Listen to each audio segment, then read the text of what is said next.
It is election day here in Colorado Springs, so voters are deciding on a new mayor and several city council seats. And as you head out the door this morning, don't forget, grab your ballot. You got to drop it off by 7 o'clock tonight. Make sure to sign it after you vote. And Allison Zimmerman is telling us everything that we need to know about what is on that ballot. There are 12 candidates running to become the next mayor of Colorado Springs.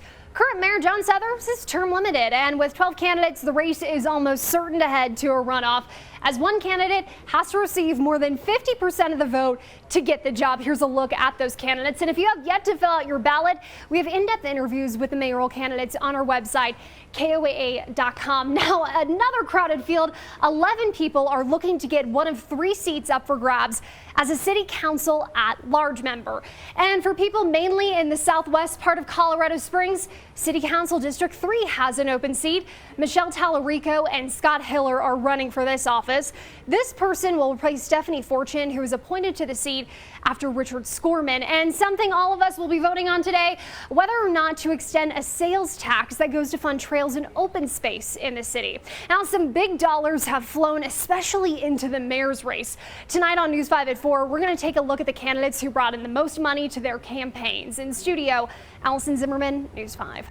Well, let's get more into that ballot question about the trails and open space that Allison just mentioned. As voters, you're deciding if it should be extended for another 20 years or not. If approved, the ballot would then extend that tax until 2045, but if it fails, it'll expire in 2 years. So Caroline Peters has been digging into this and joins us with more on what an extension of this tax would mean for our city parks. Caroline.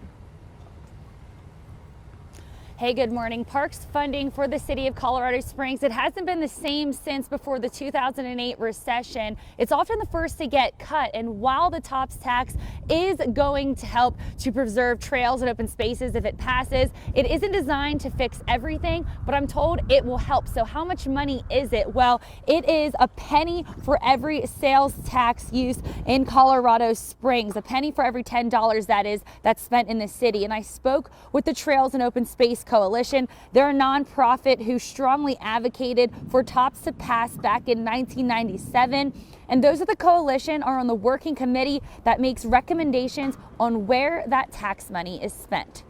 It is so beautiful here. Well, that doesn't just happen.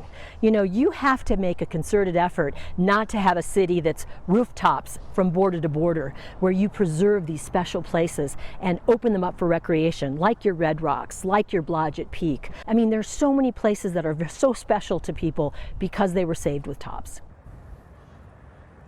According to the city of Colorado Springs, since TOPS started in '97, the tax has funded more than 7,500 acres of open space. It's kept up with or built 67 parks and also 53 miles of trails. And don't forget, if you do want to vote yes or no on the TOPS tax, you have to flip your ballot over. That is on the back of the ballot. Another reminder, make sure you drop off your ballot by 7 p.m. today.